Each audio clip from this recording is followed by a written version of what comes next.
Trying to pull it together. So it's raining. It's like excuse me. My bad. It's like raining out here. It's raining and I just dropped my daughter off at work and I don't even want to drive to the house yet. So I was like, let me do a live stream. I just uploaded a video of me and my daughter going Christmas shopping. And one of the places that we went was this place called Ulta Beauty.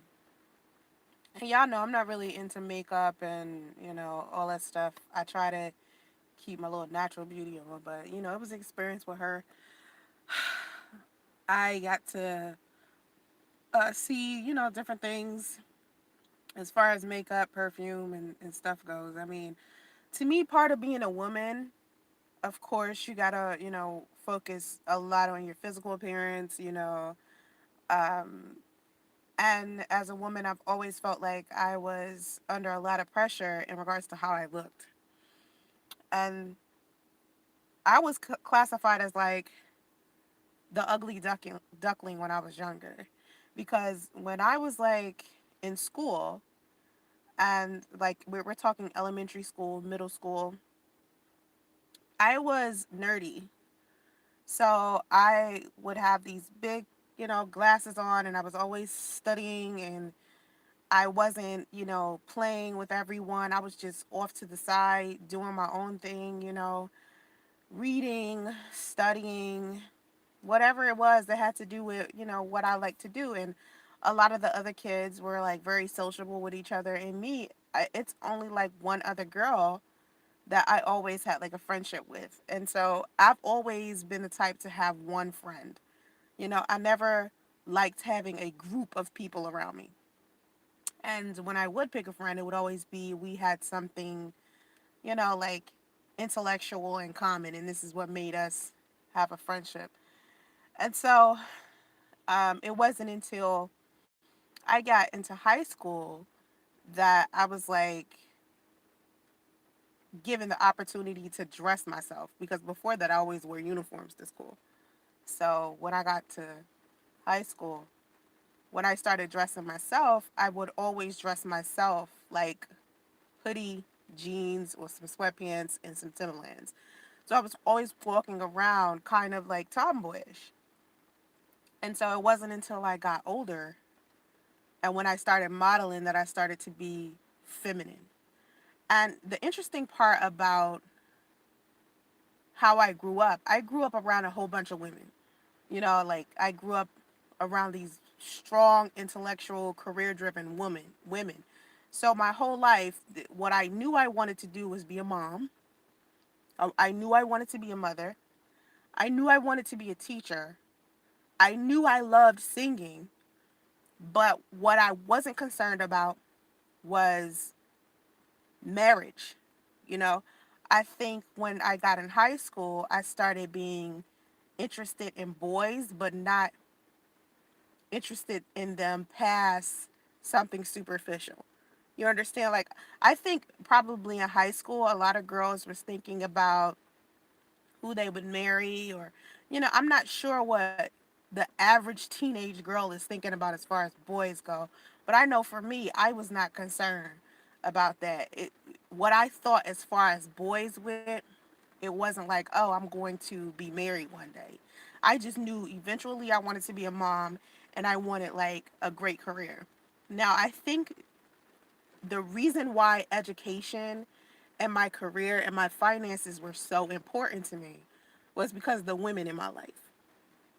And the women in my life, like my aunts, my mom, my grandmother, my sisters, my cousins, we all are like very driven women. We're all about education and getting our finances and doing what we need to do.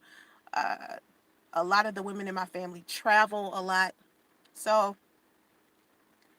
I grew up around women who always like had a career, and my mom's career until she, ended up disabled. So she stopped working when I was like getting into high school.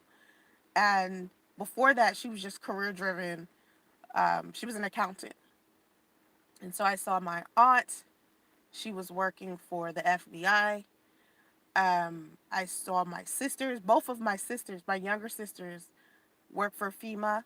You know, I posted a post earlier where I was talking about how my one of my aunts survived cancer and then went and got her bachelor's degree after that.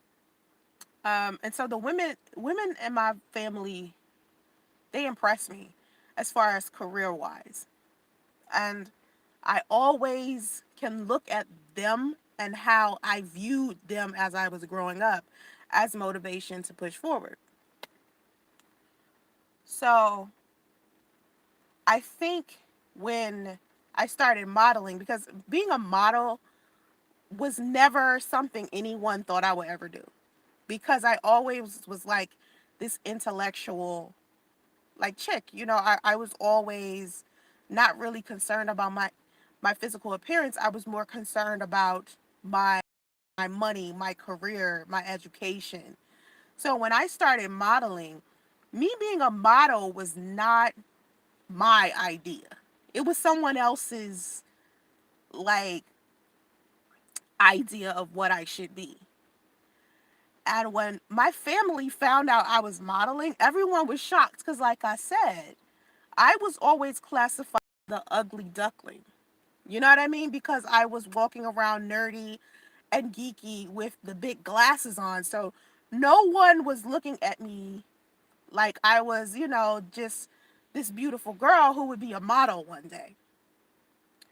And I remember when I graduated from high school and I went to do my class photos, where you do your pictures, where you take a picture with your high school diploma and your graduation hat. I went to take senior photos, and when we got the senior photos back, my mother was like, "My goodness, like you are beautiful. Like we've never seen you look this beautiful." The company that I went to was actually like this glamour shoot, like photography place, like in the mall. Instead of me getting the graduation pictures from the photographer that went to the school, we went into the mall and went to like this glamour like photography company, and they did my um senior pictures. And when we got my senior pictures back, they were so professional, like I was in a magazine, because they were like slightly airbrushed and the lighting was different. It wasn't like school photos. And then this is when I started actually kind of seeing how beautiful I was. I never cared about my physical appearance. But when I started modeling in like my early 20s, and people started to say to me, "Wow, you're beautiful, you're beautiful, you're beautiful, you're beautiful." Everything started to be about my physical appearance. And who I was underneath didn't matter. It was not it No one cared. They didn't care about what I thought. They didn't care about what I had to say. They didn't. And this is when I started realizing what people think of women in this world. Like, women were out here not getting credit for what they could do with their minds, what they could do as far as career wise. We're talking about the early 20s now. Not early 20s, early 2000s. Now, there are women out there who were successful then, but the way that society is built, it's like you couldn't do both. You can't be beautiful and smart. Oh, that's just unheard of. You can only be one or the other. And so, inside of the modeling industry, one thing that really irked my nerves while I was in it for like 6 years, for 6 years. And of course, I became popular in it, and that's where I received my popularity and my notoriety from my modeling career. Even though I had a music career that people knew me from that, they knew me more from modeling. And it was like, to me, the one thing that I hated so much was that because the modeling industry was ran by men, it was predominantly male, because there were a lot of photographers and agents and magazine publishers. They were all men, and they would do anything they could to try to get over models, because what I noticed is majority of the models who did have a beautiful physical appearance weren't necessarily educated, they weren't necessarily business minded, because really all they had going for them was their physical appearance. So inside of that industry, during that time, it was like a new age, because before that, when you looked at a King magazine or a Black Men's magazine, or remember those magazines that used to be popular, if you would read the biography of the model, they would show the model on the page, and then they would put like a paragraph next to the model and describe what she did, and they would be like, oh, she's a teacher, or she's a flight attendant, or blah blah blah, right? But with time, that started to change. The models ended up being strippers, porn stars, escorts, and it was no longer about a woman having beauty and brains. It's suddenly all of the models that were inside of these magazines and music videos were just strippers, porn stars, and escorts, right? So I'm around all of these strippers, porn stars, and escorts. Never been a prostitute a day in my life. Never been a stripper a day in my life. Never been an escort a day in my life. But I'm sitting here surrounded by all of these women who had did this. And I was thinking to myself, I don't know how I ended up becoming a model. And I think it was just because, someone suggested that I do it. I hated it the entire time. Dealing with a whole bunch of men who thought because I was beautiful, I was dumb. Or because I was beautiful, I must be easy. You understand? Like, a lot of the girls in that industry were sleeping their way to the top. Like, in order to become something, we've seen it. We see it with Instagram thoughts all the time. Which rapper they can sleep with? Which rapper can they have a baby by so they can, come up? And this is what these girls was doing. And I was thinking to myself, I totally do not fit in. I remember times where I would get booked to go to certain events or certain photo shoots, and I'd be in a room full of models. It'll be me and like 12 other girls. And people will be walking up to me, like photographers, agents, whatever, like, Soncerae, you don't fit with these people. I never forget Artie Gray. Artie Gray used to be a part of this magazine called Sweets Magazine. And he refused to put me in this magazine. Do you know how many publishers refused to put me in their magazine, and the reason why? Here's their reason why. You would think it would be something else, but here's the reason why. After getting to know me and how I carried myself, they would tell me stuff like, you don't belong in this industry. Like, why are you here? Like, you're so smart. You're so intellectual. You should be doing something else. You know what I mean? Like, you're a businesswoman. Like, what are you doing? And like I said, I only did it for 6 years. So around that like fourth year, I started to get tired of it. Like, I started to be like, this is not something I want to do. So how could I turn this into a more lucrative business? And then that's when I decided to get into publishing myself. Now, when I got into publishing myself and I started to want to publish models in my own magazine, I started to realize what these models really wanted, because they would come to me with their submissions. They would come to me with their photo submissions. And they would be beautiful. They would be gorgeous. But the goals that they had for themselves was so shallow, they weren't even thinking beyond the modeling industry, as if the modeling industry was it for them. Like, it was the be all. And they was more concerned about which photographer they could kick it with or sleep with. So this led me to have a huge problem, because for me, I required that the women that I worked with have a little bit more sense than that.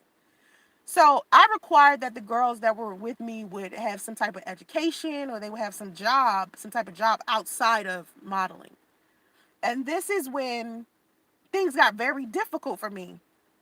And I started to see a lot of the girls that were talking about being in my magazine or sending me photo submissions a lot of the people inside of the industry would classify these women as unattractive. But these women would have like these minds. They would be so smart and so intellectual and so business minded. I just enjoyed being around them. And I stopped being around strippers, porn stars, and escorts. It was like I started to find all of the women who were inside of the modeling industry, and modeling was just secondary to them and not primary. And then I started fitting in with those women, but then they would classify these women as unattractive. And I think the reason why they were classifying these women as unattractive, it wasn't because their physical appearance, because most of the models inside of the modeling industry could be airbrushed. You could turn a model into a specific, turn her into a specific pose, and she'll look pretty. You know what I mean? There's such thing as camera tricks and Photoshop and things like that that all models use. So it wasn't that these women were literally unattractive. It was the fact that they had some sense. They were intellectual. So I started being around them, and this is when I started to realize that I no longer wanted to do publishing as far as that went. I wanted to do business. I wanted to do Block 11, which was more about philanthropic stuff, more about people who were doing something positive for the community. And if you look on my Facebook page right now, everything that I post on my Facebook timeline is all positive stuff about people and the things that they do and the things that they accomplish. And it was the type of stuff that I was publishing in Block 11 magazine. If it had anything to do with charity, philanthropy, some type of education, business, something that you would see in a black enterprise or something. This is what I was putting on Block 11. And then I started switching over. Now, the hardest part about me being a woman, just me being a woman, and I think other women can relate. The hardest part about being a woman is that no matter how smart you are, how much money how much money you make, regardless to how much you accomplish, someone somewhere or the greater part of society will try to remind you of your relationship status, as if your relationship status has to do with who you are as a woman. You understand what I'm saying? Like the fact that I care more about my money and my career and things of that nature more than I care about who I'm sleeping with seems to be hard for people to fathom. Like sometimes I've heard somebody speak about me specifically and have the nerve to fix their lips to say something along the lines of, all I care about is the type of men that I sleep with. And to me, that's like so foreign. I can always tell when a stranger is talking about me and being hateful versus a person who actually knows me. Because a person who knows me genuinely knows what my goals are. And nothing about my goals include a man. I remember before I met my daughter's father, my daughter is 19 now, I never thought about getting married. The concept of being married was the furthest thing from my mind. Okay, like I was like, I'm not concerned about that. I'm more concerned about my career, my money, things of that nature. Then I met my daughter's father, Dre. And the concept of family and being married is something that he introduced me to. So, and when I met him, I was like 18, 17 or 18. And this is when I started to want to be a wife as well. And what I realized is that during that time, men were not comfortable with the idea of making someone who was so educated and wanted to start a business and wanted to think about finances. Men weren't, the majority of men weren't thinking that that was important. All they wanted me to do was be their beautiful wife. They didn't want me to like go out here and chase my own goals and accomplish what I wanted to accomplish. They wanted me to just be there for them, and that's it. And so this was the difficult time I was having in a lot of my relationships. They never supported me and what I wanted to accomplish and my goals. It was more of just sit here and be my helpmeet. and help me be the type of man I want to be. It was never, we gonna work on this together. It almost seemed like it was me versus them, never really a partnership. And so a lot of the times the men that I was dating would try to convince me to stop chasing my education, to stop getting, the things that I wanted, to stop modeling too. Now I could understand why they didn't want me to model. That would make sense. But it also doesn't make sense to me that a man could look out into the world and drool over the baddest chick he's seen on Instagram, think she's so fine, like all her pictures, but never want this chick. He would never wife this chick. But the reason why these Instagram thoughts become as popular as they do is because men be worshiping the ground they walk on. You understand what I'm saying? It's no other reason in the world why Instagram thought or or any type of woman who gets popular over this, these type of pictures and this type of modeling. There's no other reason in the world why she would end up being popular. It's because of men. Men think she's attractive. Men think that she's X, Y, and Z, so they're giving her all this attention. And so they don't want to wife these chicks though. So I get that with men. I understand it, but at the same time it doesn't make any sense. Like why would you be so attracted to women who have like this sex appeal or they're extremely beautiful, but then when you want a wife, you don't want your wife to be as sexy or as beautiful. You understand what I'm saying? So I started to notice that. I knew. So they would try to convince me to stop modeling, right? Now, I ended up, after a while, I think the later part of my modeling career, because like I said, I modeled for like 6 years. The later part, maybe the last 2 or 3 years, I was engaged to a photographer. And I basically helped him with his photography career. And I remember when I was with him, everything was about work. Everything was about his business and what he wanted and what he was doing and everything. And when it came time for him to focus on working on what I wanted, he would put it to the wayside. Like when I decided I wanted to publish my magazine, I knew what he would be going out to like clubs or going to photo shoots where it'd be a whole bunch of models. And so I would give him a whole bunch of magazines to just pass out for free. Not necessarily, like to sell them, just pass them out for free. So one time I gave him maybe, I don't know, 30 magazines. And he left to go to his photo shoot and he came back. And maybe 3 days later, we were at his house and we were leaving going to a photo shoot. And we were we were loading the car full of his photography equipment. And when I went in the trunk to put his equipment in the trunk, all 30 of those magazines was still sitting there. He hadn't even took them out the car. And this is what I mean by I would get in these situations with men where I'd be helping them with their career morning, noon, and night, and then it will become time for them to be there for me, and they wouldn't be there. And so I just was like trying to find somebody to be with who is supportive of my goals and my dreams is difficult. I remember Jada Pinkett Smith was just talking about this with as far as Will Smith goes and saying that she had to put what she wanted to the back burner in order to be with him. And that was difficult for her because she had her own dreams and things that she wanted to do. As women, that's the hardest thing about being a woman, trying to juggle having a career, education out there, going to get your finances, and also being able to find a man who can also deal with the fact that you want this as well. Because a lot of men have egos. A lot of men have like a level of selfishness where they don't want you to work on whatever it is that you want to work on. You understand? So it's not that every man is like that, because you have men out there who aren't like that.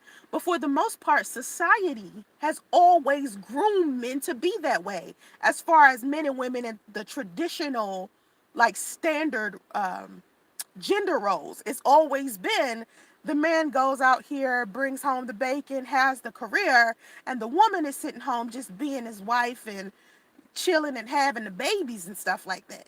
That's just been the traditional gender roles as far as men and women go. So it's not about whether women are choosing poorly or it's a man's fault because a woman has chosen a man who's not supportive. The problem has been that for many years, for decades, what society has pumped in the minds of men is that men are supposed to be the successful ones, the ones with the career, the ones with the money. It isn't until recently, even now, well, every time I see a successful woman, most of them are not married.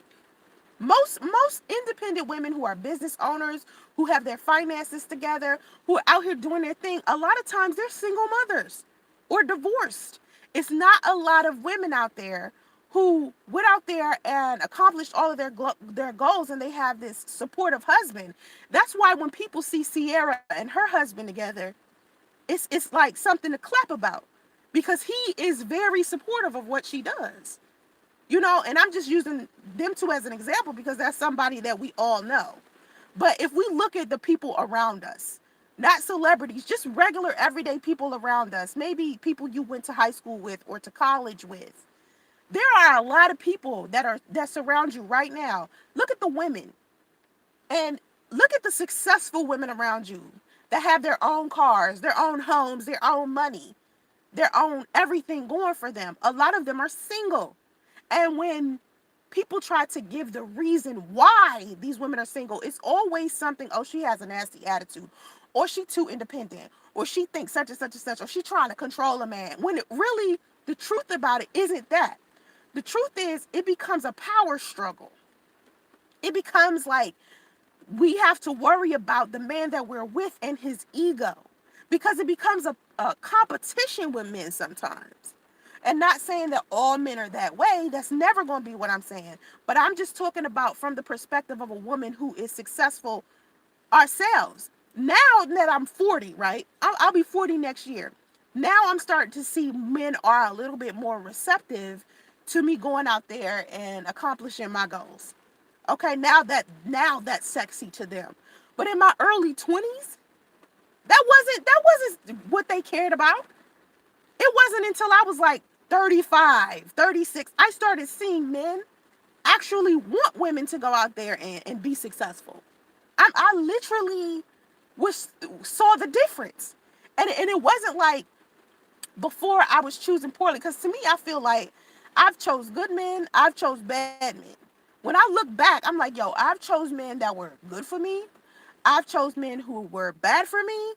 I chose men who would have been great and we had just a friendship, and I still don't understand why we didn't end up in a relationship. And if I talk to them now, it's like, yo, we didn't end up in a relationship because the timing was off. Like, it's so many different reasons why the men in my life or the way that it's happened as far as relationships and marriage goes, plenty of reasons why. And personally, I feel like as growing up, what the women in my life taught me was to have a career, have my finances, have my education. They weren't sitting here teaching me how to be a wife. And I think the reason why is because my grandmother was a wife more than once.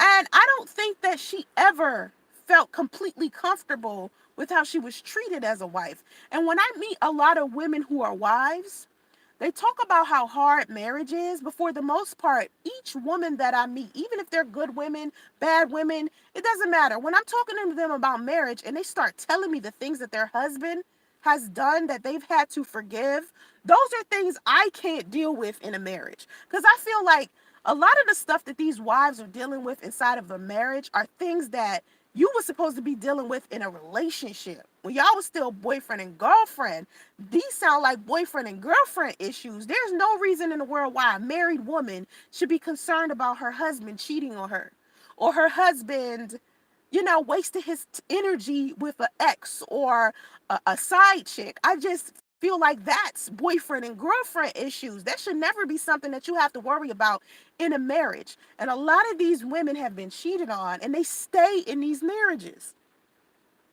And it's so obvious. So obvious. I mean, women have to deal with so much in order to keep a husband. I promise you, it is not like being a counselor. Okay, being a relationship counselor and ministering at church, you get to hear a lot of stories. I'm talking about with me just being on YouTube. Let's forget that I was a counselor for a while, and let's just talk about when I was on YouTube giving relationship advice to people. And people would email me and ask me for advice about their situation. And every time a married woman would hit me up, okay, it was always something about her husband cheating, or her husband still talking to his ex-wife, or his girlfriend, or some chick at work. It was always about something that had nothing to do with anything other than him cheating. I would have husbands hit me up like, yo, I'm cheating on my wife and I don't understand why.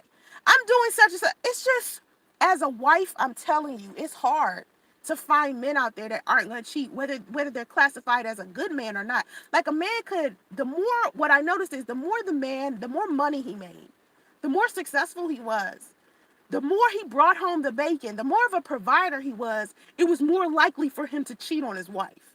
This is what I was noticing as I'm sitting here giving people relationship advice. Single people, married people, the more successful a man is, the more likely it is for him to cheat. And when I see men like Dwayne Wade or LeBron James or John Legend, these type of men that don't cheat, you know what I'm saying, because they feel like it's unnecessary to cheat, these men are hard to find because they're successful, they're good to their wives, they're not thinking about other women and cheating.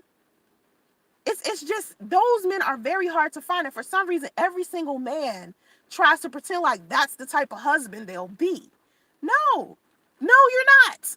The majority, listen, the average American man that's walking on this planet is not about to be a LeBron James, a Dwayne Wade, or a damn, and Dwayne Wade cheated.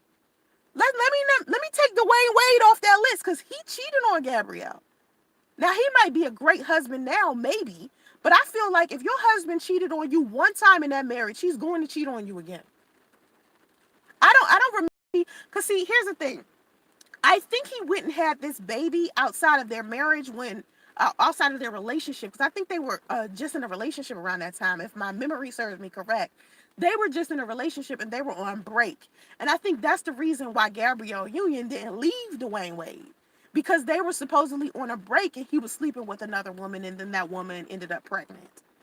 But to me, as Gabrielle Union was having such a hard time with fertility herself, to me that would be a stab in the back to me for the man that I love, knowing I'm having a fertility issue, turn around and get another woman pregnant.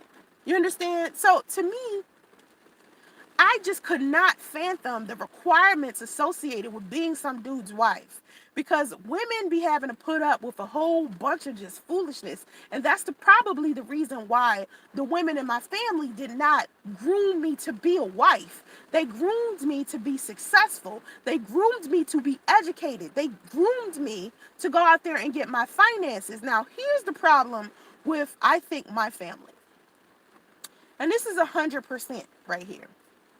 One thing that my family didn't teach me that I am now teaching my daughter, that my family didn't teach me, even though they told me to go get my education, even though they told me to go out there and get a good career, what they didn't tell me was how to keep long-term wealth. And I think because they didn't teach me that, it's weird, because my mother was an accountant, so you would think that she would have taught me something about generational wealth. But these are the things that I was not taught from my family.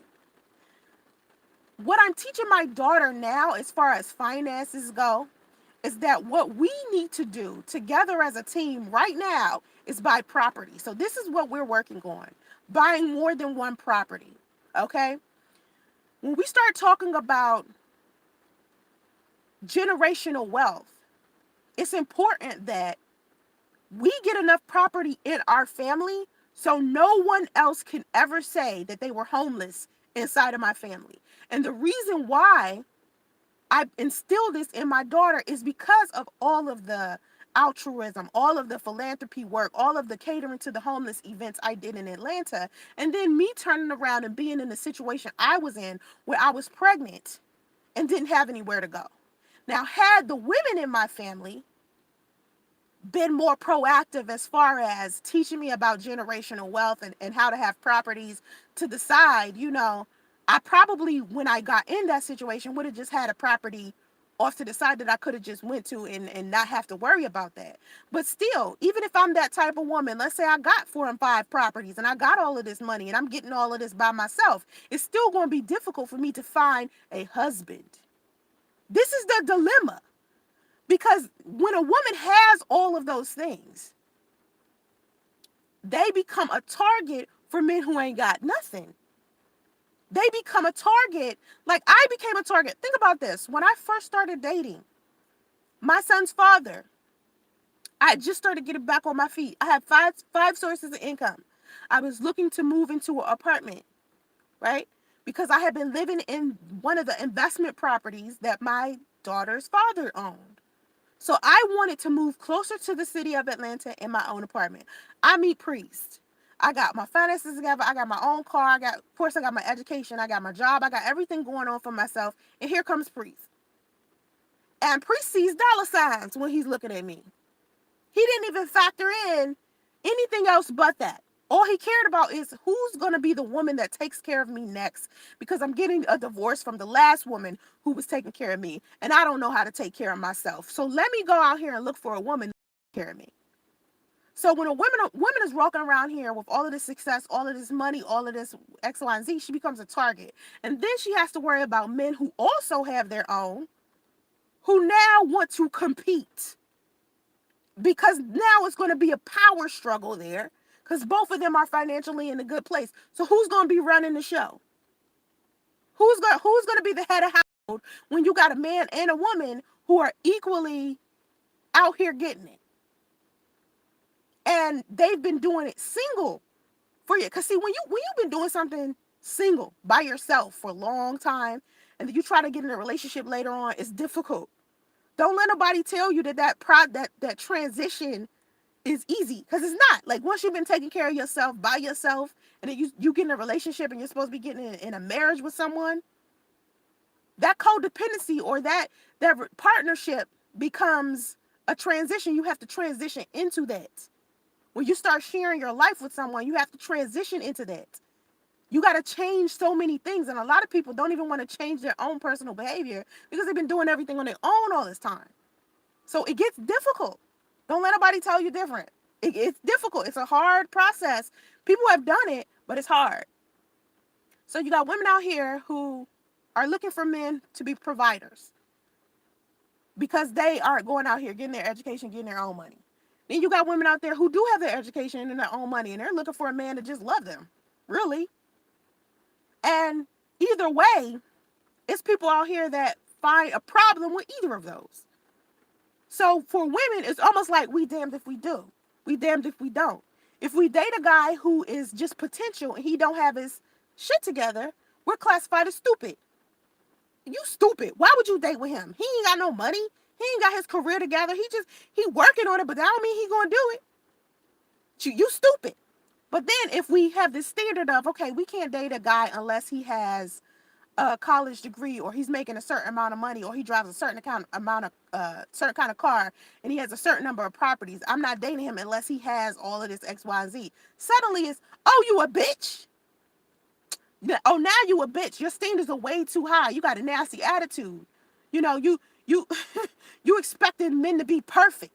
So for women, it's either you a bitch that has too high standards, or you dumb because now you have too low standards. So the hardest part, I'm telling you, this is all the hardest part about being a woman, because people, you damned if you do, you damned if you don't. If you be who you want to be, people mad because you're an individual. If you be who they want you to be, now you fake. You gonna have a hater either way. You gonna have somebody that don't like you either way. And I noticed this, and as I've gotten older, it's like I'm gonna go out here and do what I want to do because there's gonna be some people out here that's gonna feel some type of way about it anyway. And the person that end up being with me just gonna be with me because he loved me. And if he don't love me, then he can bounce. You feel me? And it's no type of recipe or formula or X, Y, and Z to get the type of relationship that I want with a man. You know, if it's meant for me to happen, it's meant for me to happen. My family could have groomed me to be this perfect wife, and I still would have got cheated on. This guy said the other day, I was on Facebook. This guy said something along the lines of, I don't understand why women keep complaining about not being able to find a good man. Either you value women or you don't. Either you value men or you don't. And the most high valued women turn into wifey. Men marry high valued women. And most of y'all don't value yourself in order for a man to even consider you wifey. A man treats a woman good when he values her and he makes her his wife. This is what he said. So I came into the comment section. I said, well, I don't know if that's necessarily true because honestly, I feel like when women get married, some of these husbands are still fucking these women over, even though they made them their wife. You know what he said? He said, I didn't say that the high valued woman would be treated well, or not cheated on. I just said he was going to make her wifey. I was like, oh, really? Oh, so there it goes. Okay. So I get the only choices I got is to not be married and be chastised for not being married, or being married and being cheated on. I'm a high value woman if I'm married and cheated on, but I'm not a high value woman if I just stay away from men altogether and just be single. This is basically what he was saying to me. And I was like, he was laughing and he was dead serious. And I'm like, yo, if men have this type of mentality, women, we in trouble. And honestly, I feel like a lot of men have that mentality. So the hardest part about being a woman is having your own goals, your own accomplishments, your own mind, thinking independently. That's the hardest part about being a woman, because people, especially men, have not wanted to accept you that way. I think the most popular comment I get in my comment section on all of my videos on YouTube, no other place, just YouTube, is, I disagree with you. I disagree with you. I disagree with you. I don't agree with everything you say. I disagree with you. I don't agree with you. All the time. That is the most popular comment I have gotten within the past 8 or 9 years on YouTube. And I always say to people, why do you want to agree with me? Like, why is it so important to you for you to agree with me? When you agreeing with me doesn't matter to me. I don't care. The reason why I share what I share is to show I'm different. It's in order to get people to respect the diversity in people. It's okay for you to be an individual, even if you get chastised for it. It's better to be chastised for who you are as an individual than for you to hate who you pretending to be, for people to love you for who you pretending to be. I come out here and I be myself and people are like, oh, I don't agree with you saying that, but I like watching your videos. Thank you very much. But why did you just tell me that you disagree with me? It's okay to disagree with me. Please feel free, because I'm an individual. The decisions and choices I make for me are for me and my journey. You don't know everything I've been through. I can share the stories that, I've been through here and there, but you'll never know my life story. And you'll never know the specific details about each story that I share. I can try to be as transparent as possible, but you'll never know each intricate detail. So when I say this is what I'm thinking, or this is what I'm feeling, or this is what I'm doing, and you disagree with it, I want to clap for you. I'm happy for you. I'm happy that you can think for yourself and do what's best for you and disagree with me, because what I'm saying and doing and feeling and how I'm acting is custom made for my personal journey, not yours. So that's why it's when people say it to me, I'm like, so, I think people want me to want people to agree with me. That's why I made my YouTube channel. Shit's called YouTube. You know what I mean? Meaning it's about you. I think people feel validation and others agreeing with them. And I don't need that. I've never needed that. I've never needed for people to agree with me or like me. I don't care. And out of all of the mistakes I've made with people, or the poor choices I made as far as people go, I don't look at them and feel guilty. You know what I mean? I feel like it's a lesson learned. These are things that I needed to learn. And experience is the best teacher. Experience, I'm telling you, experience is the best teacher. And I can sit here and I can tell people all day long. I can give people advice all day long. They're still at the end of the day going to choose whatever it is that they want to do, because I can only give you advice based upon what you're willing to share with me.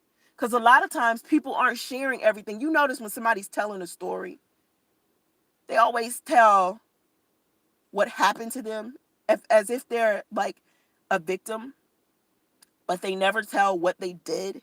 Like when people talk about me, right? I got my exes, my bitter exes and bitter ex friends and ex lovers who will get onto social media, right? And they'll talk about me, but they will not tell people what they did. You notice when I talk about my exes or my ex experience, I always talk about what I did. Like, like I talk about them and then I talk about what I did that was stupid, or or the poor choice that I made, or how I responded to something that might not have been the best response in the world, but that's how I responded. Like I said before, I've been bashing my baby daddy for 2 years, right? I've been bashing my baby daddy for 2 years, right? And people are like, that's not nice. You're so bitter, And I'm like, I'm not trying to be fucking nice. I'm trying to bash the dude. Like, what? Hello? They're like, you're bashing him. Oh, well, if telling the truth about him is bashing him, by all means, that's what the fuck I'm doing. And you better be happy that's all I did. You see how I live in that realness and in that truth? A lot of people will never be able to admit it. Me, I will say, this is exactly what I was doing. It'd be like, somebody said, Soncerae was threatening Priest's ex-wife. If you come to me and you say, Soncerae, did you threaten Priest's ex-wife? Guess what I'm going to say? Hell yeah, I threatened Priest's ex-wife. You damn straight, I threatened that bitch. And then I'll get into telling you why I did it. You understand? I don't sit here and be like, nah, I ain't threaten her. I don't know. I don't know what you talking about. Nah, I don't do that. If it's wrong to me, or it's wrong in general, or it's wrong to someone else and I did it, I'm still gonna say I did it. I'm not gonna be like, I'm not gonna sit here and be like, oh. Now here's a part about me that I really wish people would appreciate. When I say I didn't do something, I literally mean I didn't do it. Like I'm not afraid of the consequences of what I do. So if somebody asks me, Soncerae, did you do blah, blah, blah, blah, blah? And it's bad, or I was wrong, or something like that, I admit it. And a lot of people can't admit it. Me, I'm going to tell you. I stand 10 toes in everything I do. And a part of that comes from the fear I used to have of not being myself, because I was afraid what other people would think. And so now that I've gotten to the point where I don't care, I think more people don't like that because they want me to have the same fear that they have. And I don't have it. It's not there. I'm not worried. So the difference in me and other people is what I talk about on my channel all the time. I'm so different. And I'm happy to be different. I'm not afraid to be different, weird, quirky, whatever negative thing that you could put on top of a person being different. Because a lot of people talk negatively about people they don't understand. Like they'll call people crazy because they don't understand these people. I don't like calling people crazy. I hate calling people that because to me it's like, well, I don't necessarily understand this person. So I can't really call them, if I call them anything, it's still a misjudgment because I don't really know them. That's why it's hard for me to get mad at people when people be like, somebody said such and such about you, and they might direct me to their channel, direct me to a post. I'd be like, well, it's difficult for me to be mad at this person because I don't know them as a whole. Because a lot of the times the decisions that people make have to do with their perception of reality, or them misunderstanding, or them not having a full like breakdown of something. Like when you have all the facts of something, then it's easier for you to have a solid, make a solid analysis about it. But each of us have grown up in so many different ways, and certain things that may be unacceptable to you may be acceptable to me, and vice versa. You know, I look at people who may have had like a checkered past. Let's say people out there have a checker past. I feel like, to me, my past isn't checkered. My past is filled with a whole bunch of lessons that I had to learn, just like every other person. But when a person looks at my past, they might consider it checkered.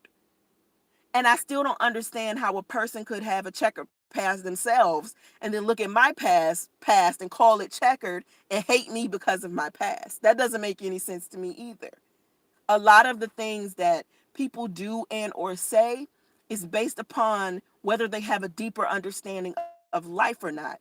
And for me, I have such a deeper understanding of certain aspects of life that when I'm talking about it, sometimes it just goes over a lot of people's head because I've been studying so much on what type of person I want to be, how I can help other people, psychology, sociology, philosophy. These are all things I've studied my whole life.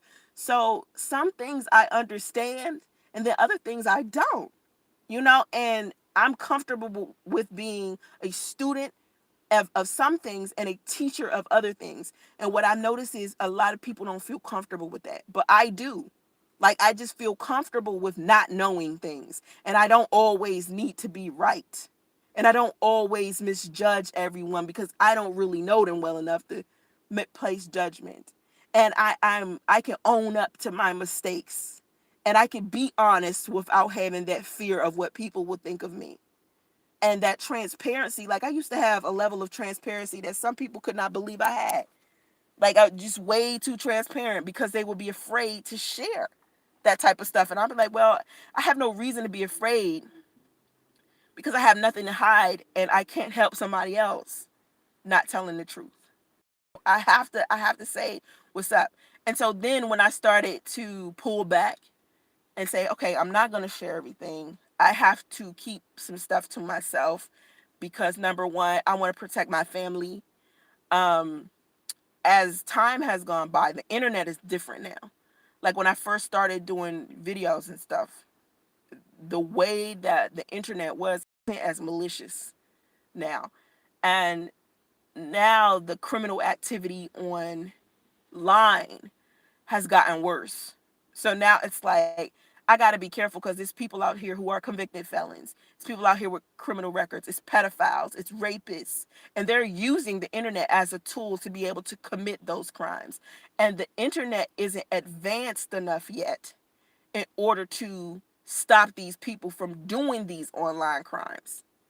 So now it's like, all right, now I have to change how I am. So I've reduced how much I share now. Even stories, even like little basic stories that I used to share, I don't share anymore because it's just because of that. Not because, sorry, my bad. Not because I care about what people think, but because I want to protect my kids, my family. I don't want my family hurt. I don't want my friends hurt. So in order to do that, I have to change how I represent them. And when you get older and you realize that, you look at life very different. Um, I still want to help people with my truths and tell my stories, and I will. But just how I made this video, like, there were certain things that I wanted to say inside of this video about being a woman that I couldn't share. At the beginning of this live stream, I was talking about how I grew up, and I still left a lot of that stuff out because I noticed that people will take what I say, and how they perceive reality determines whether what I'm saying is a negative or positive. I said something about my timeline earlier. My timeline on Facebook, if you go look at it, if you go look at my timeline on Facebook, whether it's my fan page or my regular page, on it is majority of positive stuff. It's rare that you'll find anything negative on it. And it's been like that for years and top of years and top of years and top of years. Even with jokes I've told, you know, I try to be very positive. Somehow, someone will find the one thing that they could twist and turn it into a negative thing. Like I posted how, and someone used this into a negative thing. So I was in this group for single moms, right? And it's more than one group for single moms on Facebook. And so I was in this one particular one.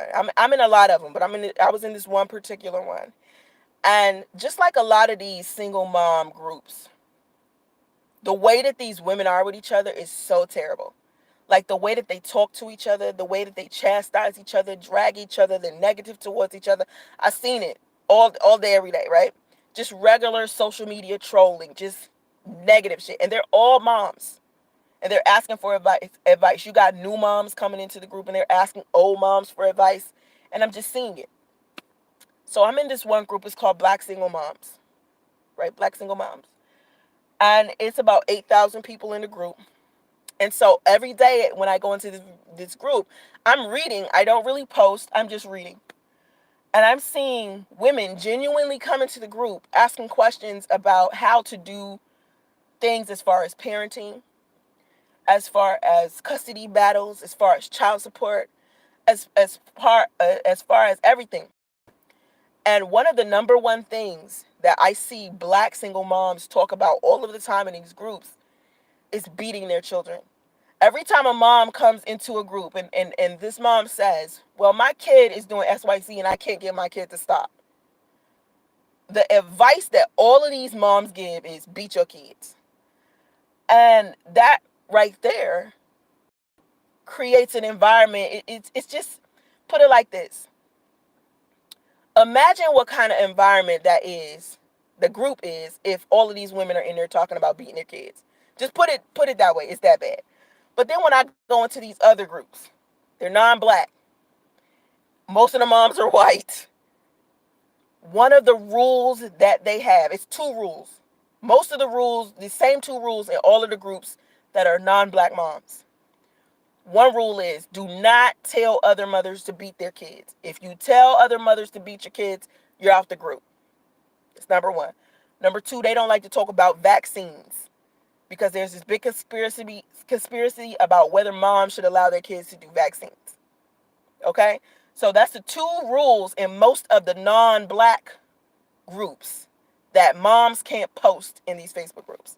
So anyway, I posted on my Facebook page. I was in this single mom group and I saw them jumping onto this single mom. They was mad at her because she had asked for advice and then someone said something mean to her, and instead of her arguing back and forth with the chick, she blocked her. So the girl that was blocked got mad. And so I said to the girl that got blocked, who was mad, I said, listen, you have the freedom to express yourself however you want to. So you are in no position to get mad at someone else who decides to block you after they hear your opinion, because you could have hurt her feelings. You never know. They get mad at me and block me out the group because I'm telling them you have to have like some type of sisterhood. You have to be supportive of each other. You can't keep letting each other down like this. You know, a lot of moms are genuinely coming in these groups and they're asking for advice. They really need it. They're looking for support. They're looking for someone to lean on. And as black women, we're sitting here with no sisterhood. And it's ugly how you guys are tearing each other down like this in these black single mom groups. So they throw me out the group. So instead of me getting upset, I was like, all right, I'll just make a single mom group and then I'll apply all of the rules that I see in these non-black mom groups where we not going to tell each other to beat our kids. We not going to tell each other to drag each other down. So this is the post that I put. So someone on YouTube decided to take a screenshot of that post, put it onto YouTube, and turn it into something negative. How could you turn something so positive into a negative? And this is the stuff that I'm having to deal with as a woman. Regardless to what I'm saying, I don't care how positive it is. I don't care how different it is. I don't care how the same it is. I could agree with somebody else's point.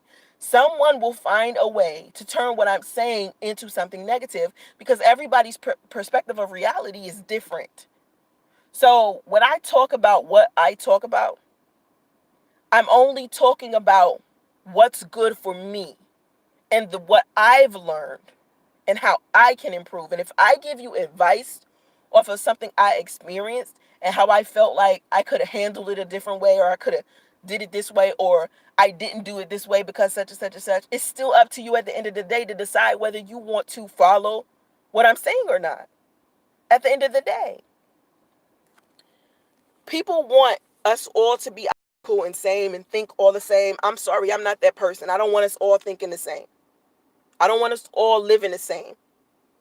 I want people to respect each other's diversity and differences and understand that it is okay for you to go out here and think what you want to do, think what you want to think, say what you want to say, go where you want to go. And the consequences of that, accept. Even if people don't like you because of it, accept that. I accept that. I don't care.